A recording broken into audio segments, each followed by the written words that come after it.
We are here because of a project of the city of Ghent. They want to create an energyville, an energy town, and in this area they specifically want to invest in photovoltaic cells and new technologies for a smart city with smart meters. So for us this is a good opportunity to install the elements of the NOBEL GRID project. We want to emulate a smart meter.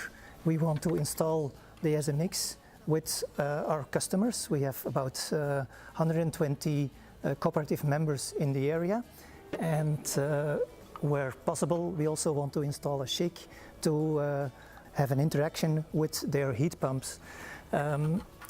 We are going to do some tests in this area, the tests of the NOBEL GRID project, and we're going to learn from them.